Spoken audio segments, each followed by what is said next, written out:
Welcome to the Long Range Pursuit Podcast, presented by Gunworks, where we learn about and share long-range shooting techniques, science, and gear. All right, welcome to Long Range Pursuit Podcast. I'm Garrett Wall, and I'm joined today by Cliff Gray. Very excited to have today's discussion, learning more about Cliff and the pursuit with Cliff. Cliff, tell us, myself and our audience, a little bit about yourself. Yeah, so, you want me to be long-winded or short-winded, man?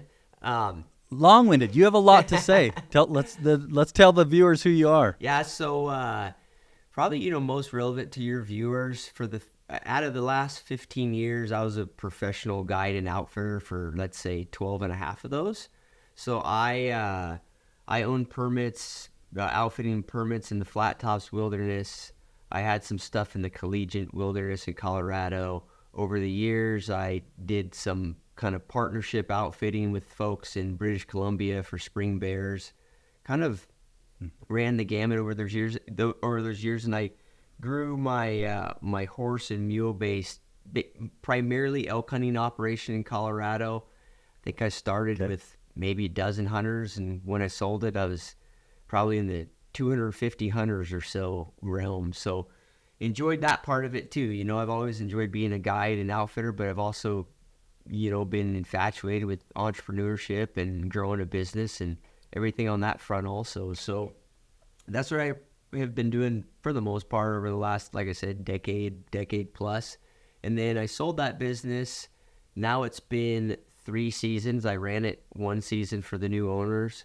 And then as I've kind of migrated through a little mini retirement, I have been starting to, play into some new concepts and business ideas. But one thing that I've been doing outside of just my social media content, I've grown my YouTube channel. Most of my YouTube channel is not, I wouldn't call it a like hunting entertainment channel. It's really oriented towards a, how to, if somebody. A lot of education, right? Yeah, that's the focus of it. And I was just talking to somebody about it yesterday. I think a fair amount of my audience actually has never hunted before, but they're just trying to get into it, learning about it. And it's interesting. That has taken me a while to figure out, because a lot of the stuff I talk about topics that are very basic all the way to what I would consider, fairly advanced, or at least they took a idiot like me 7 or 8 years to figure out, in the elk woods before I figured them out. So kind of across the gamut in terms of spectrum of, different, educational components in the Western hunting world. But I've noticed more and more that there's just this crowd of folks that haven't quite jumped into it. And what's cool is I feel like they're using some of my content as like a motivating factor to get into it. So that's something I very much have enjoyed. And I've extended that recently into not a high scale of doing it, but I have been doing some hunt/seminars. So guiding some hunts in partnership with different outfitters, where it's really oriented towards hunters that maybe they're not brand new hunters, but they've gone on 2 or 3 hunts and they want to go on a hunt that they feel comfortable about just constantly asking questions, right? So we do a little bit of a kind of a seminar component, depending on the type of hunt, morning or afternoon, and then we hunt with them, the other part of the day. So that's what I've been doing. Well, great. Well, we're going to dive into a number of those things. You're talking to us from Hood River, Oregon, right now, right? Yeah. That's one that always comes up, so we might as well cover it. So I live half the year in Hood River, Oregon, and I kind of bounce around guiding a little bit, and I live half the year in Puerto Rico. Very cool. Half the year in Oregon, half the year in Puerto Rico. Okay. Well, in your bio, you come from the corporate world, some financial trading. That was a former life of yours. Do I have that correct? Yep. What got you out of that and to where you're sitting today? Yeah, so that's an interesting question, man, because I still, even though it's my life, I'm trying to figure out the exact answer to that. Sometimes you fall into things, right? So one part of that'll make it seem not quite as odd of a path is I came from an ag, a cattle ranching family. my dad was an outfitter when I was a kid. And I went and did some other things in the finance world in, really my early 20s. So it was just it's kind of weird because it was like the path I was on, but now most of my adult life has been in the hunting space. But anyways, I worked for a couple private companies during kind of what I would call the financial heyday, right? So the first, big real estate run up in 2006 to 2009. And then actually me and my brother started a small investment management company at the time. And I was doing most of the trading. A lot of it was just like, if you probably got some audience that lives in that world, but most of it was just the execution of trades, trying to figure out the most optimal way to trade stocks and debt according to strategies. And then we had some proprietary stuff we did. But what happened is they moved the offices. We moved our offices from, I was working remotely and I was working in Dallas, and then they were moving to Philadelphia, and I was like, I'm out. I just couldn't deal living in an urban environment. Sure. So, yeah, absolutely. I sold my part of that business back to my brother. My brother's been highly successful in that world. I basically went out to Colorado back where I had grown up, and I just said, you know what, I'll go ski. I had my girlfriend at the time, who's now my wife. We were just going to go back to Colorado, do a little mini retirement, figure out, pivot in life a little bit. And then I was back literally right where I grew up, right adjacent to where my father had outfitted. And I also figured I'd go back to Colorado and get some good elk hunting. And I'd kind of been living in an urban environment for 2 or 3 years, which is horrible for a ranch kid. That's like putting a wild animal into like a kennel. You know what I mean? Cage. Yeah, absolutely. Absolutely. So anyways, I was craving that. Yeah. I went back to that environment. In one ski season, I got bored out of my mind, to be honest with you. So I was starting to look for some sort of new entrepreneurial endeavor. Outfitting was not on my radar, really, to be honest with you. But there had been some kind of legendary permits in the flat tops back in the day, like the heyday of elk hunting in the flat tops. There have been some guys that really had skill in their business. And the reality is, public land stuff in the 48 states, it's really hard to find one where a guy can make a full-time living just because of the size. You know what I mean? So I always found that intriguing as a kid. Even, my dad outfitted, but he was also primarily running a cattle ranch. That was most of the situation. So, anyways, I always found it intriguing, those permits. And one day, I just decided, me and my girlfriend decided to drive up there in the Jeep, and it was, the second. I think it was late second season, so it was like October 20th. They had a bunch of early snow, and I went up this road that goes to like the last trailhead to the flat tops, and I looked up on the switchbacks going into the flat tops, and there was an old guy, and he was walking down a lame mule down these switchbacks. I was like, huh, it's interesting. So I drove up there and I started talking to him. His name was Jim. He was a nice guy, but I could tell he was frustrated. And he said, oh yeah, I bought these permits, and since the business had kind of been in the heyday of the elk world, it had, I don't want to say deteriorated, but it had gone through several ownership changes where people just didn't care about growing the business anymore. And unfortunately, kind of one of the founders of it had passed away at an early age. So this guy had ended up with the permits. And I was just like, Jim, you ever think about selling this thing? And he looked at me, and I don't want to curse because I'm sure you guys don't want that on here, but he said, you better effing believe it.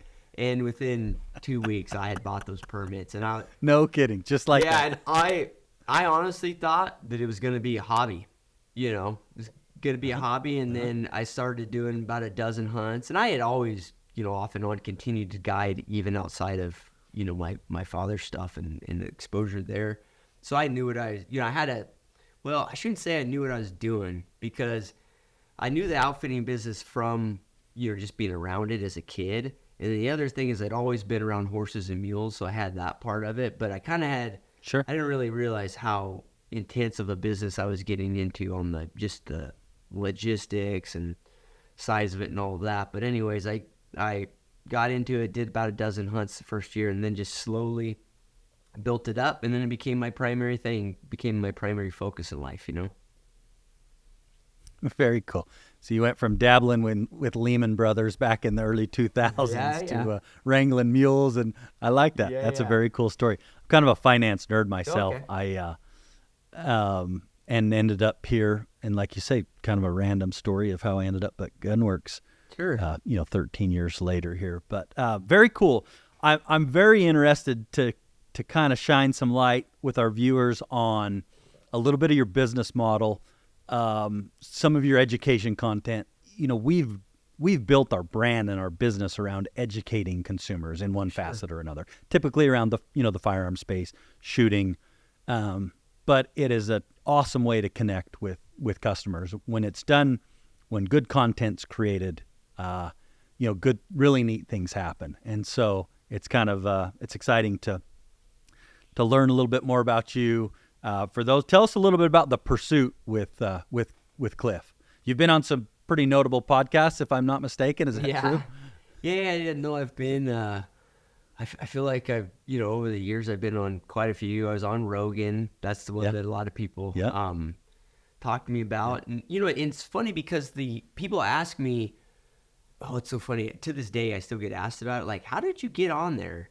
It's like, I didn't try. You don't just like try to get on there.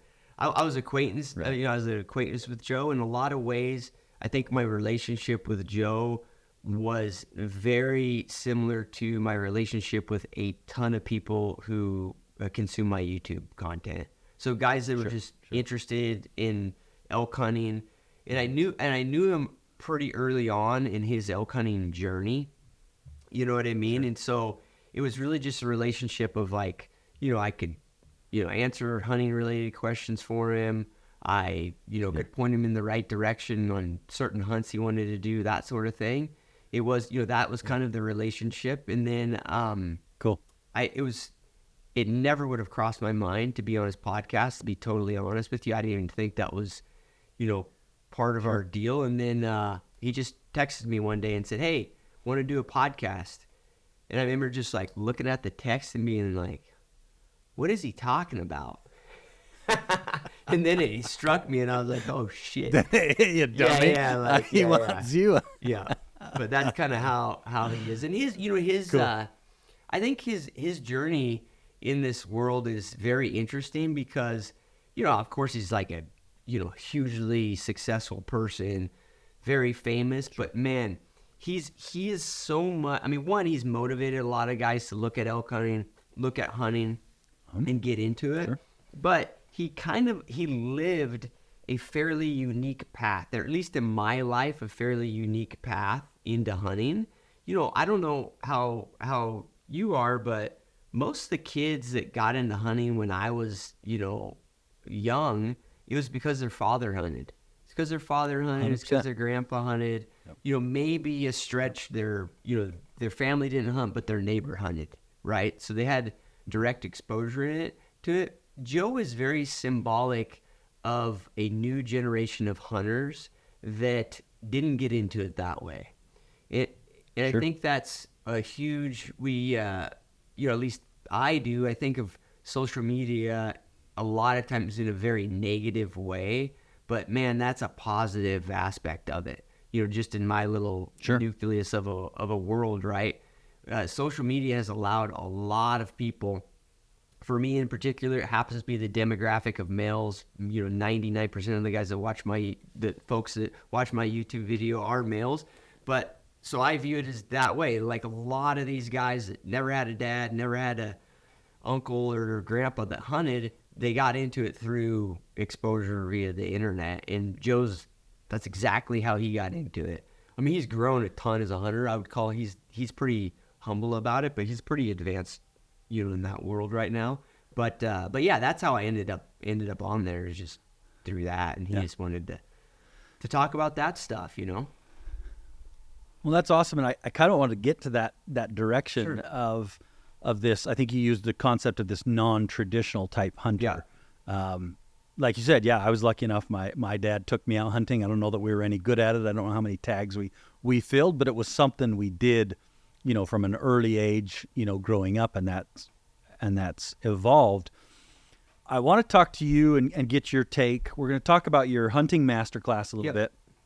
And then we have something in common, and that is during the pandemic, there was about 7.5 million new gun buyers that entered the market. Now, you could probably argue what's the period of the pandemic, and if you'll probably hear that statistic, you'll hear it a couple different ways.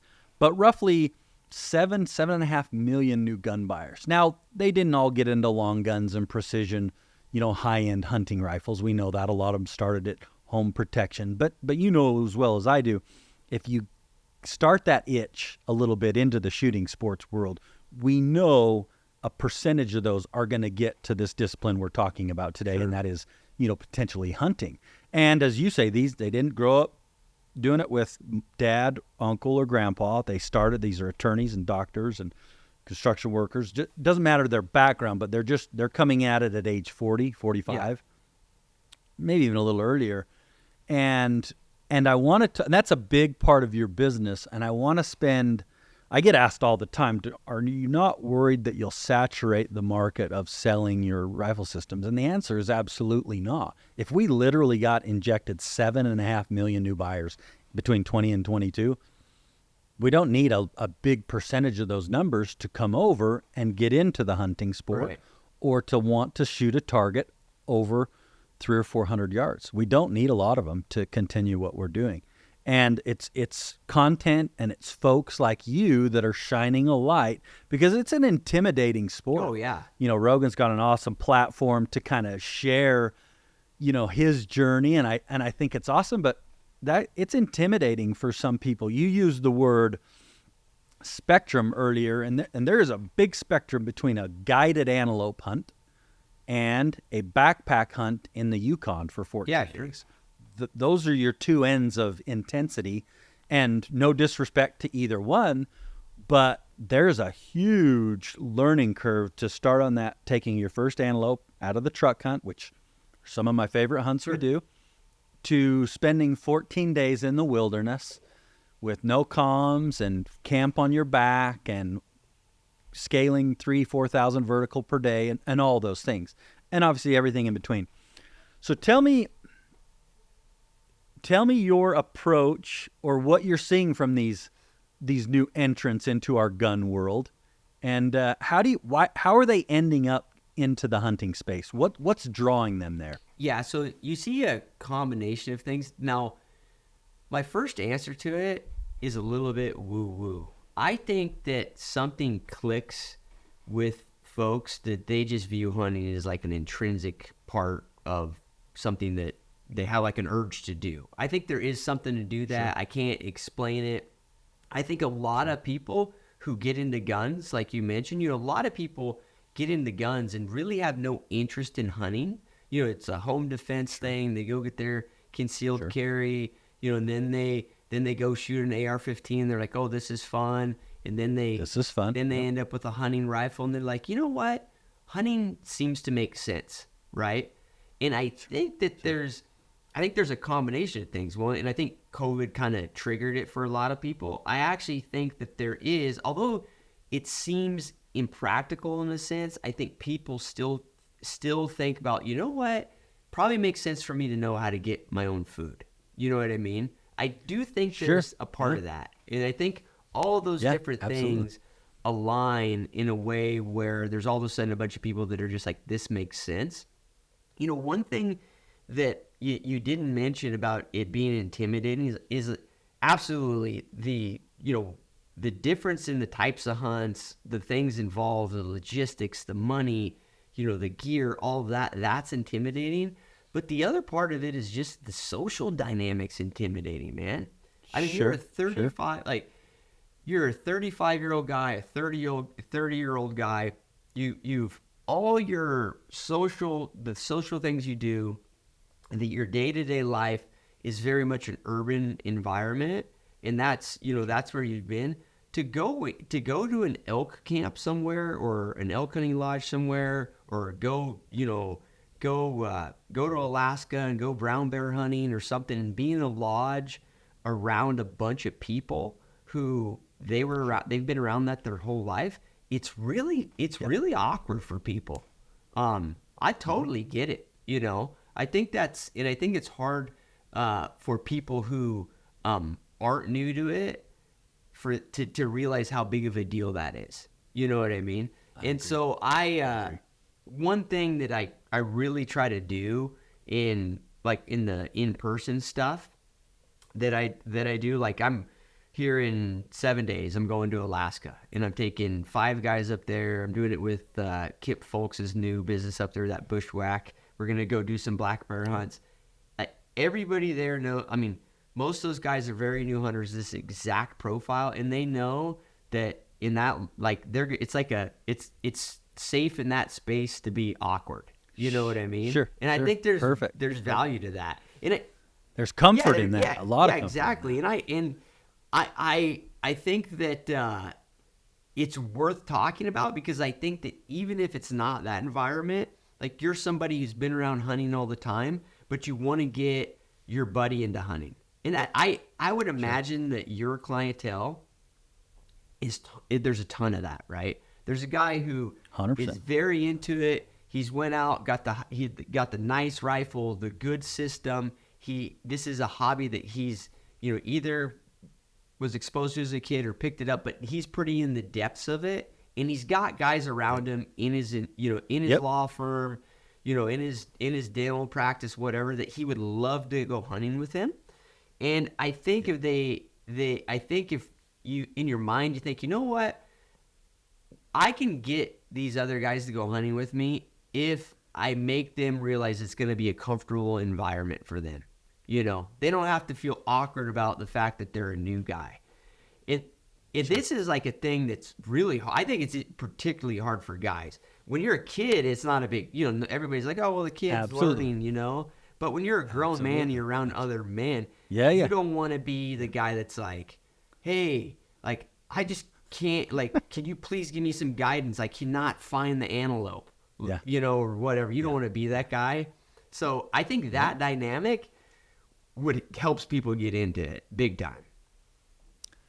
Absolutely. Think of the equipment side of what we're talking about. How intimidating. You go into that elk camp you just talked about, and everybody's head to toe XYZ camo, right? Oh, yeah. And it's like that is very intimidating for somebody getting into the sport. The noise we have, the equipment selection, the technology, it's never been greater in our sport. And I can imagine the guy that does his first Google search, guy or gal that says, where do I start hunting, or best rifle, or the noise is so loud these days about the options. There are a lot of good options out there for somebody to get into, and which one is the right one, I can imagine. And that's where that buddy comes in, a mentor like yourself. This master class. Let's just dive into it, because you mentioned your trip in 7 days. Is this event you're doing, is this one of your hunting master classes? Yeah. So this is okay. So what I try to do, and you'll totally understand this because you're exposed to probably all sorts of different hunts. There's certain hunts that it's pretty conducive to, and bear hunts tend to be a good one. So, and the reason being is that it's just it's a day deal, right? So, like if I do a bunch of these master classes in the fall, and then I do some in the spring. And the thing about them is, if you've done much bear hunting, particularly for black bears, like 90% of the bears get killed in the afternoon on long afternoon hunts. Sure. So it's perfect for these hunting master classes. They're not specific to bears, but the thing about bears is I can teach a lot of the fundamentals of, Western big game hunting on bears, on spot and stock bear hunts. And that's what all these are. Like we can go glass, right? We can have a basic marksmanship day, a basic day where we go over ballistics, all of that stuff. We can go over stocks. We can go over the wind. All of it's in at least some topography. So all the skill sets that we talk about, and that'll be, a session each morning, we can apply it during that hunt, but it also applies to all the other, the other species that folks want to hunt. So that's why I tend to do bears. You get into some of the other species, elk hunting. Like I could do hunting master classes from a logistics standpoint on cow elk all day long. The problem is that type of hunt, a lot of the skills that we learned that we can do in that hunt, that there is a little bit limited, right? If I'm hunting cow elk out of vehicles in deep snow, that's only going to apply to a very small segment of hunts that most folks are going to do in the first 3-4 years of hunting. So I really like, doing these bear hunts helps because of that. I can just spread the skill set out. So that's that. We basically cover in the overall hunting masterclass. I just try to generalize stuff where when people are done, they would for sure be capable to go do an over-the-counter elk hunt in Colorado, or go buy a landowner antelope tag in Wyoming and go do that hunt on their own if they wanted to. For sure, part of it, a lot of the guys that go on these hunting seminars, they're guys that are like right on the borderline of they want to go guided or they want to be do it yourself guys. I'm sure in your guys' courses you run into these folks all the time. Plenty of disposable income, plenty of time to hire guides, but they also want to feel capable to do it on their own. That's absolutely. That's 90% of the folks that do these trips with me. And so some of them will go on to do guided hunts. Some of them will go on to do a combination of their own hunts or not, but they want to feel capable when they're done. And we hit that mark, I think, almost all the time. And then the reality is I have some, outside of my YouTube channel, I have a little membership group where basically guys go on this trip and they have access to me for questions and whatever else for whenever, so which is nice too. Kind of keeps the group, in contact. Mm-hmm. Mm-hmm. What's your strategy with these folks? So they come to it, they have a great time, right? Mm-hmm. It's very rare that somebody gets exposed to that and they say, hey, you know what, it wasn't for me. It happens, but you probably see this fire that gets lit that just rages, right? And then you send him home and he gets excited and he's thinking about deer, elk, antelope, all the million things he could go do. How much coaching or education are you giving them about finding their next hunt? Navigating the tag world and the hunt world. These are obviously guys that have not spent 20 years applying for a state. If they're 30, 40, if they started applying in their late teens, early 20s, they've got a number of points in these states, and then all of a sudden they start drawing a tag here and there.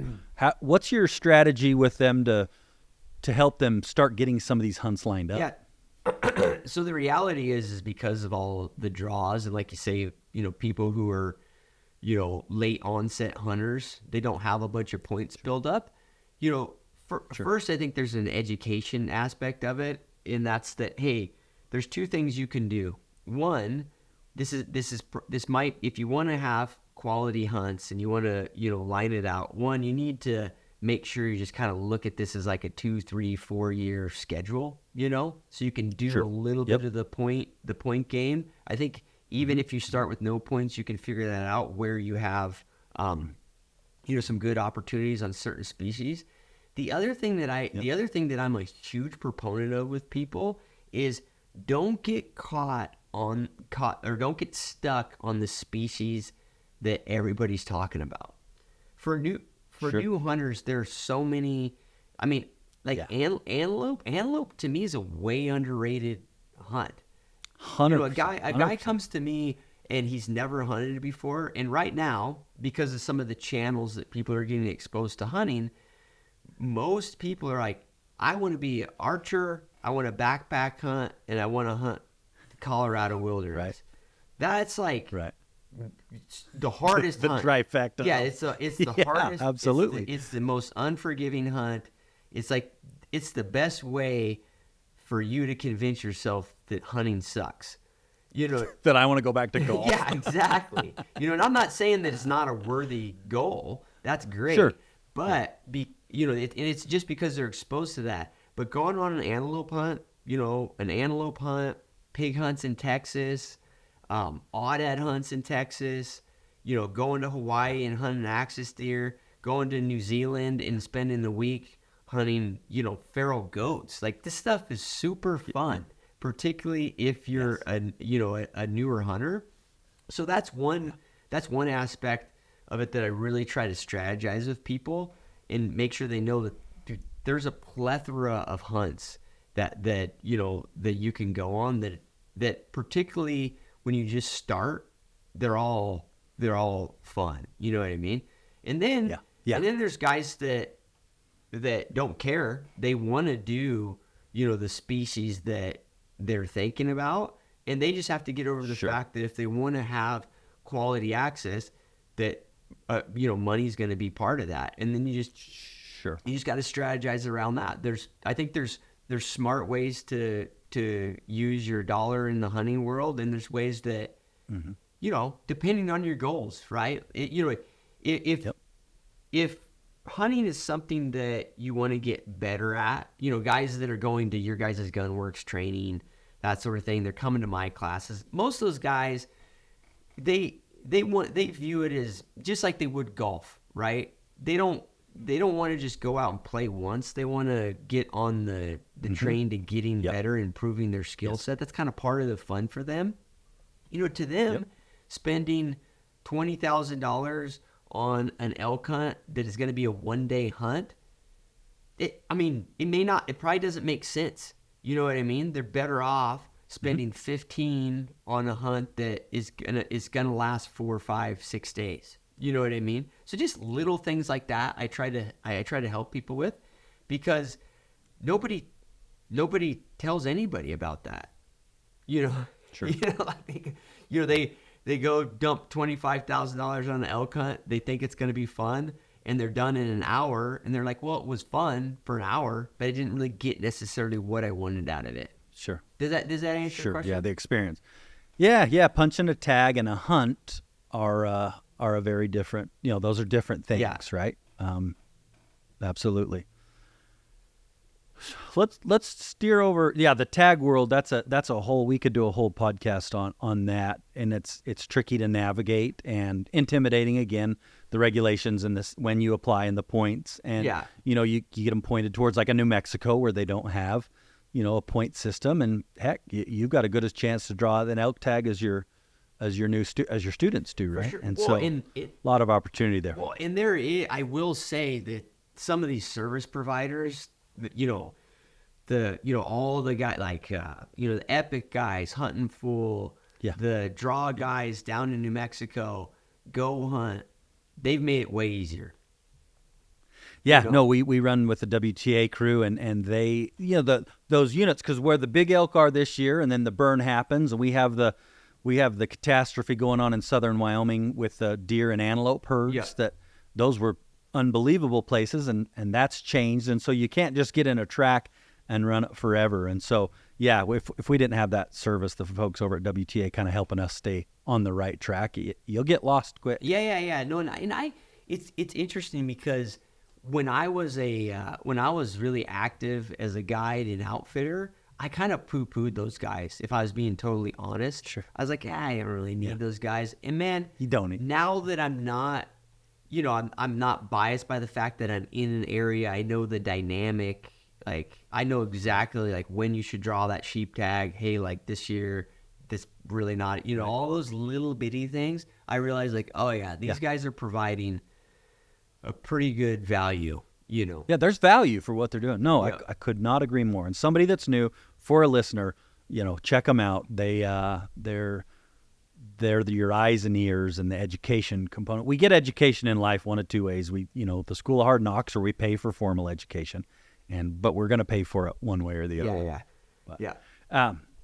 Let's talk about this. Let's talk about how you talked about the marksmanship component of your training. Let's talk a little bit about how you got associated with Gunworks, how you learned about Gunworks, and maybe more specifically, shooting at longer distances. Right. Where did that come about for you?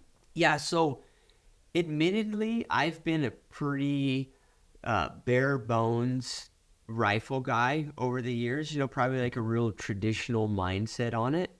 And Sure. my first exposure, well, I guess to expand on that, I'm the guy that, to this day I have 6 or 7 Tikka rifles, good optics on them, but like what I would call budget setups.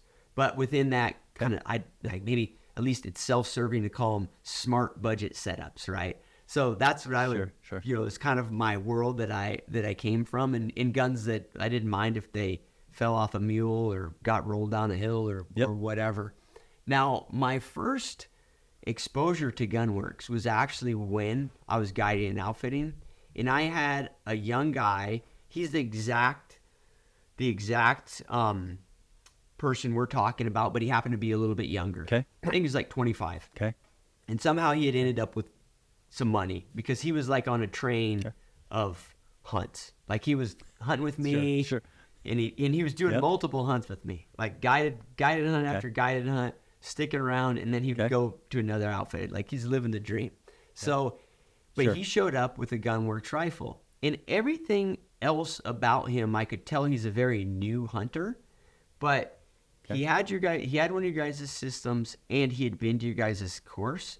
And on that front, I wouldn't say that he was, a PhD in ballistics or a PhD in, all the nitty gritty. He wasn't reloading his own stuff. He hadn't gone down all those rabbit holes, but his competence with the system was amazing to me for very clearly somebody that was new to the hunting world. Right.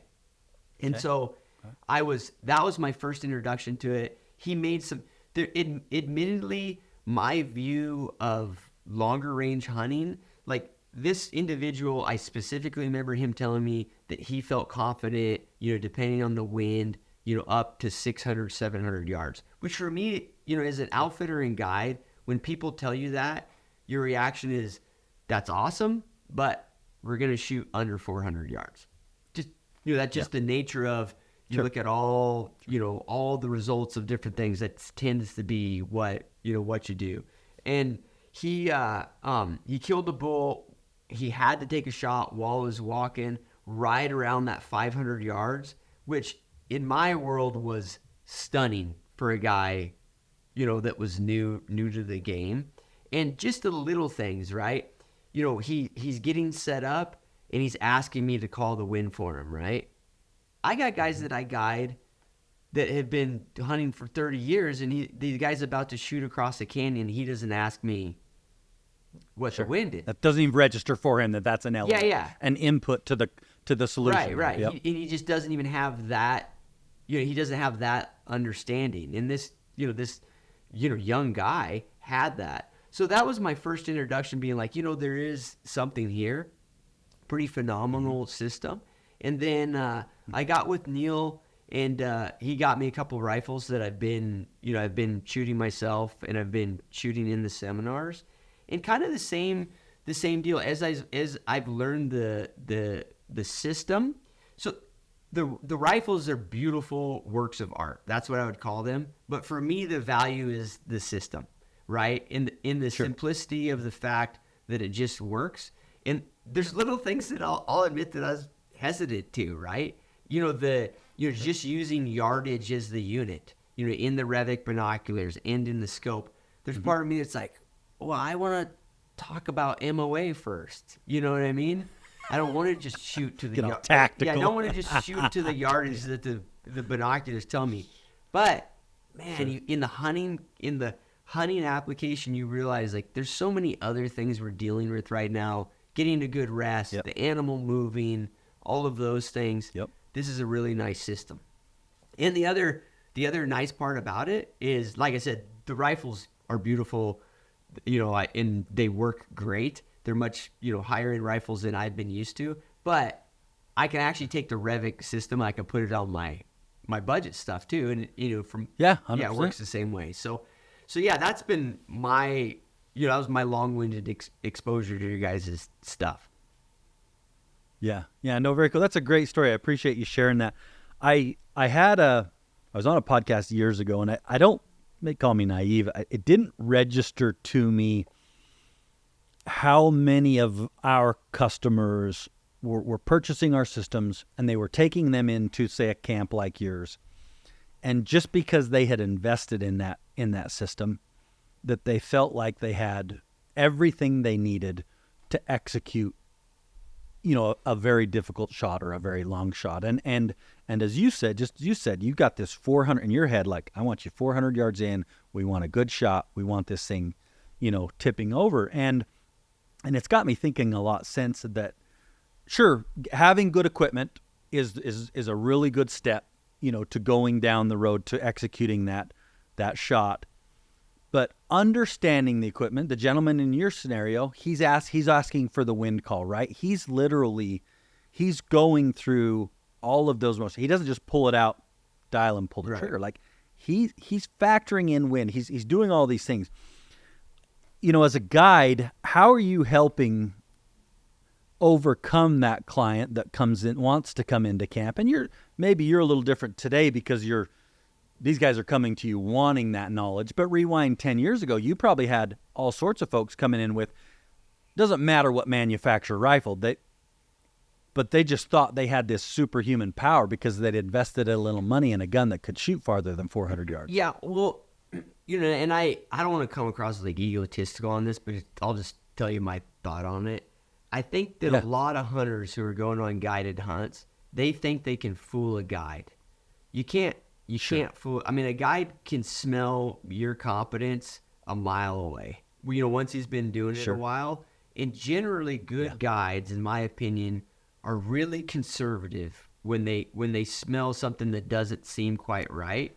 They're very conservative because we've gone through the nights of being in some thick hellhole with a bear or something like that. That's just not fun. Or following a bull elk for 3 days and just. This stuff's not, those situations are not fun. Obviously, they happen regardless of, what the situation. But to minimize that probability is, a good guide's like primary objective. So I think that, it's just like when you can you can sense the little things, man. A guy can show up, a guy could order an awesome system from you guys, not read anything about it, not go to the courses, show up, pull it out, start talking about it. In 15 minutes, a guide who's experienced is going to be like, we're shooting at 200 yards. You know what I mean? Yeah. And so and I don't mean that in like an arrogant way. It's just, you're not going to fool. And it doesn't even, if it's not a guide, it could be a guy, it could be another hunter who's just hunted a lot. He's going to know, you know what I mean? And so there's not a big advantage of doing that. You want to get up to speed on things so you really do have real competence, Yeah, 100%. I've told this story a few times, but I got into an elk camp 4 or 5 years ago. It was a guided hunt, an awesome setup. And the outfitter, he was guiding me, and he wanted to see how far, he ran me out as far as I wanted to, as I told him I felt comfortable with. And it was perfect. I'm glad he did it. I told him I feel comfortable out 750 yards in the right conditions. And he said, all right, well, let's shoot these targets at 750 yards. He didn't just trust because I've been here and I've been through schools for 10 years. He wanted me to prove to him that I could lay down with my equipment, grab my own range, dope my own wind, and ring the still at 750 yards. And he said, all right, just prove right then and there that it was capable of doing. And I've remembered that since it happened, and I feel like it's an awesome exercise for guides out there that, like, if the guy gets off the plane and if he can put his money where his mouth is, then feels like he could shoot a little farther than others. And I think that's a neat exercise. Yeah, and I think the other component of it is just culturally, guides and outfitters have a chip on their shoulder about it. I'm sure you've sensed that. And I think flinging lead, right? Yeah, like they just, they're always worried about people being overconfident, And so if somebody, if an outfitter has that availability to be like, oh, hey, like, you feel confident at 650, let's go shoot a rock at 650 just to make sure. And man, if you can do that, don't be offended by it, because don't, it's not like the end of the world. Like he's gonna sense like, oh, okay, yeah, like this guy's in the realm, perfect. Then you can go do it. Because man, if you don't do that, just because the culture of guides and outfitters, if you don't have that opportunity to kind of prove that, hey, like I'm in the realm of this competence, you're in the action. Unfortunately, it can be a really tense thing because the guide wants you to get closer when you feel competent. Yeah. You know what I mean? Yeah. And that can be really 100%. a bummer deal.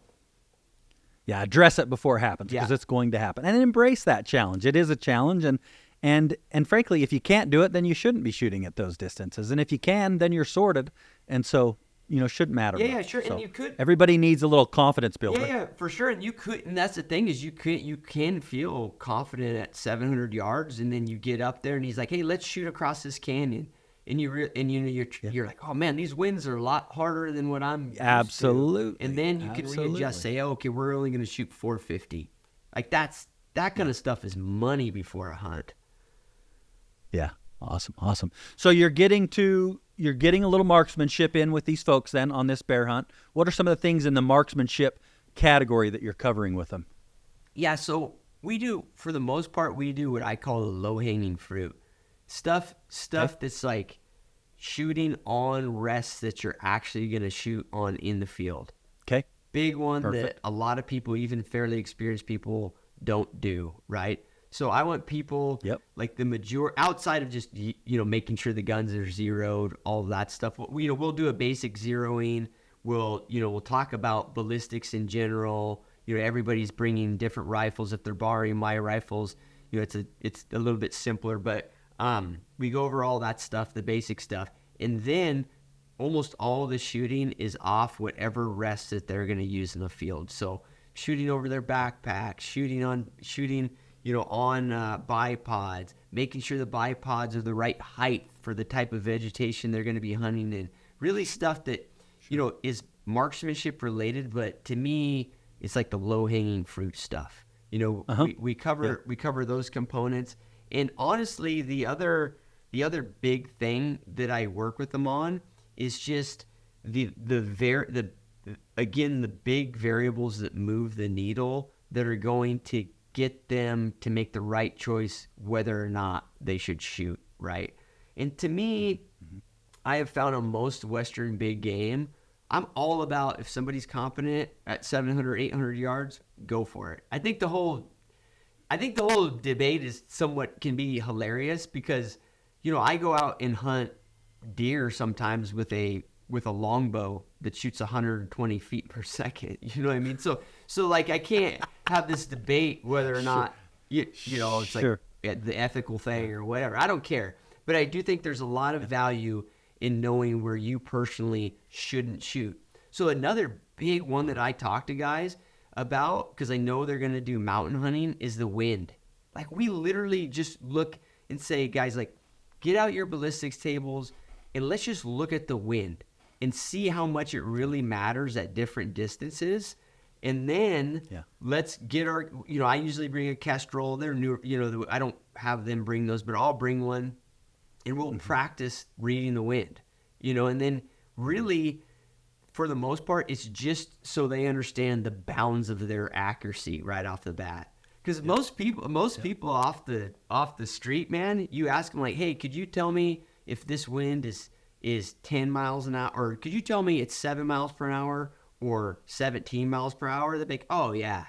But when you practice, no. So it's just good. It's a different story. It's just good to know. Yeah. It's good to know that, hey, it's pretty easy to be 10 miles per hour off. Not, let alone that's going to be a little different along the journey, So those are the kind of stuff that I try to cover. No, that's awesome. The wind obviously becomes the great equalizer very quickly. It's where the science and the art start to cross over a little bit. Yep. Although the science of a 5 mile an hour wind on that projectile at that muzzle velocity at that elevation and temperature is a known output. Understanding that it's exactly that wind and its direction is not. It's our ability to judge, and that the one I like to see is always have them shoot, hold center, do not hold wind, and then watch them, let them see for themselves how far it misses, completely off target. Yeah, and let that sink in for the very first time that effect is real out there. But no, you're exactly right. The wind, I think two of my best shots I can still see in my head. I did a Yukon doll sheep hunt last year at a 450-yard type shot, but it was 25-mile-an-hour wind. Yeah. And that is a massive, massive hold. And I've made much longer shots, but in terms of pressure, 450 yards, you can set any one of your students down on the first day with that rifle, and they will hit in no wind at 450 yards. You would win that bet every day. You get a 25-mile-an-hour wind, and it's a very, very different story. Yeah. So, no, the wind becomes the great equalizer for sure. Our classes, that day one where we shoot out at 400 yards, out to about 1,000 yards, and everybody feels real comfortable off a bench to 800 yards. Sure. And then as we start putting them on the ground and we get out into the environment where the wind gets just a little tricky and it switches on us, that's where people start to kind of separate themselves and really understand, like you said, what's your comfort level. Well, I'd love to hear your thoughts on it. What's interesting about the wind is that if you just look at it from a nominal standpoint, it can be much like your ability to call the wind, or the guy next to you, his ability to call the wind, can be multiple times more important than your trigger pull, flinch, like it's 100%. And nobody, I shouldn't say nobody, because I know you guys are in the thick of it and you focus on that, but a lot of the hunting community, like my father, he outfitted his whole, wind is kind of like, hey, there's a little wind. Sure. Hold on the point of his shoulder. You know what I mean? Yeah. It gets real fuzzy. Yeah. It gets really, it's, I found what we teach in our class, if you can get the direction right, and that sounds very basic and it sounds silly. Of course I can tell the direction.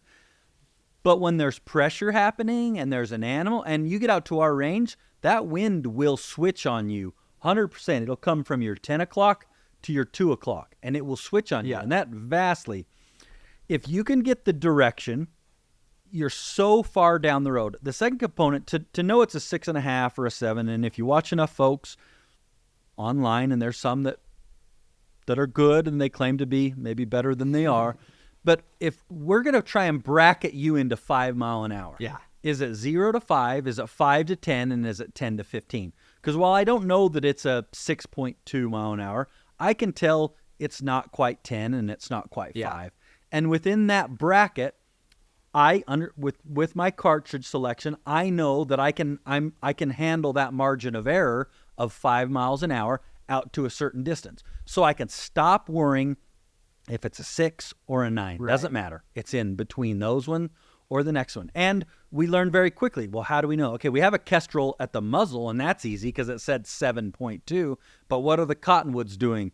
What is the particulate in the air doing? Or the spider webs that you can pick up? How fast are those moving in front of us? And is that the same thing that's going on downrange? I can remember a miss of Aaron's one time on a real high-end hunt of his that had this updraft that he didn't have. He wasn't able to feel at the muzzle, but happened downrange. And again, back to that school of hard knocks. Those are hard things to learn in a classroom. Right. They really are. You have to be out.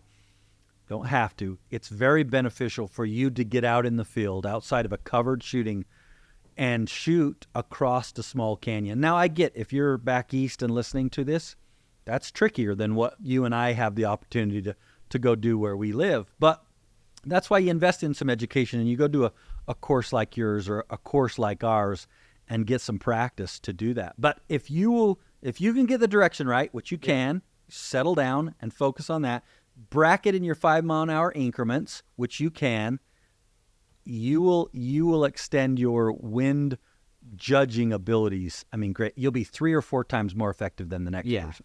Yeah, no, for sure. And that's exact, like the idea of bracketing and just knowing like, hey, this is, I need to feel confident to be able to call the wind within this, given my cartridge, given the distance to take a shot. I think that's a concept that seems simple, but it clicks with people. People are like, oh yeah, this makes sense.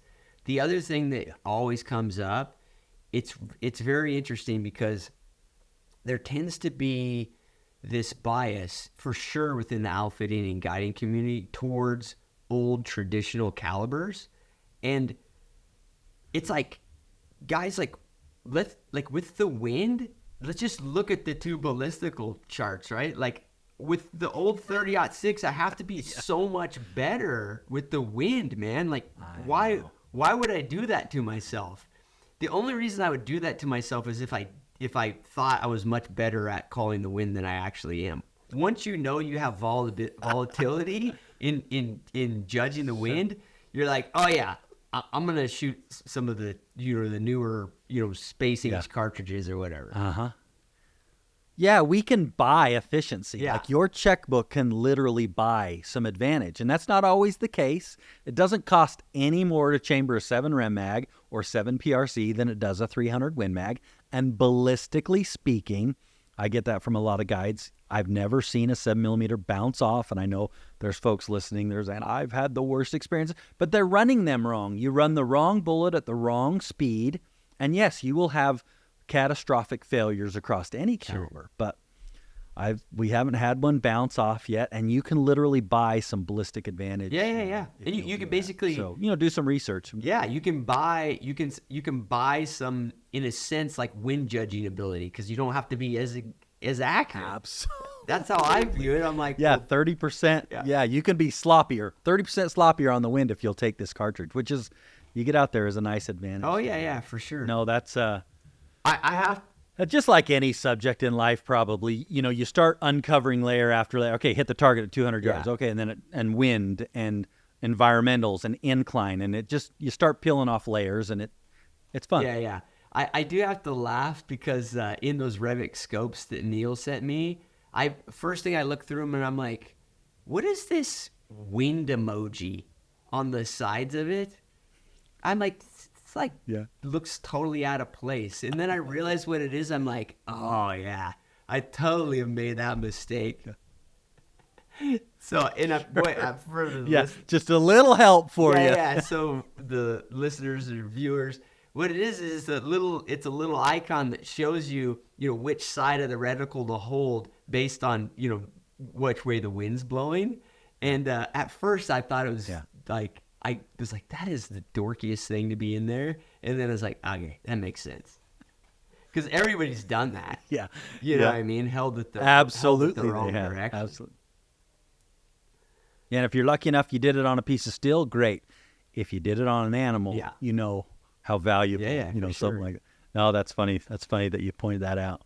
Well, you, as a guide, I'm sure, like a lot of the guides I know, and that is you invest your time in helping other people with their pursuits. Do you have any good tags in your pocket this year? Yeah, I've got a landowner tag in Oregon that I'm looking forward to, an archery tag, and then that's all I have personally. I'm still doing a fair amount of guiding. I get kind of snookered back into that, so I've got a couple mountain goat hunts and some other stuff to guide. So do that, and then.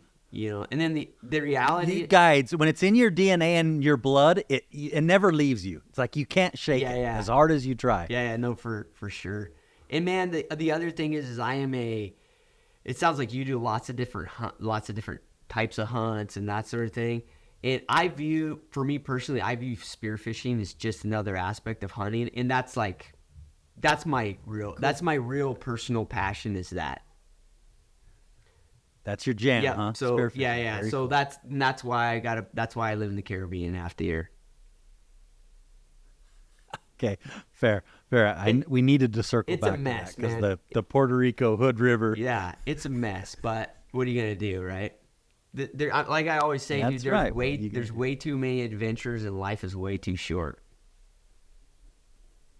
That's the honest truth, man. That's the honest truth. Well, Cliff, I've really enjoyed, you and I haven't shaken hands before. When I got to start researching about this and the educational content you're putting out, I mean, it's awesome. Like, keep it up, because I know there's a number of folks out there that need and want that information. And man, so keep it up. There's a lot that gets into the weeds, and you're covering some very neat topic for a demographic that I'm not going to call them prideful, but they're at a part of their age where it can be uncomfortable or a little new to them to try and start something completely new. And I think you're breaking down some barriers for them. So that's pretty cool. Cool. Thanks, man. Thanks for having me on.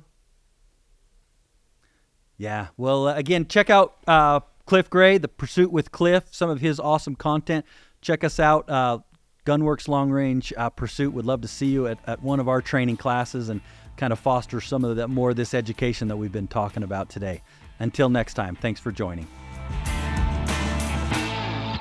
If you like what you're hearing here, please take a second and give us a 5-star rating and a positive review on iTunes or on your favorite podcast app. We appreciate your feedback and suggestions for topics you'd like discussed or questions you want answered on the podcast.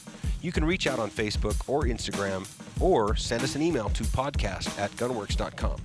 Also, be sure and check out our full offering of long-range gear at gunworks.com. Use promo code LRP for free shipping on any order.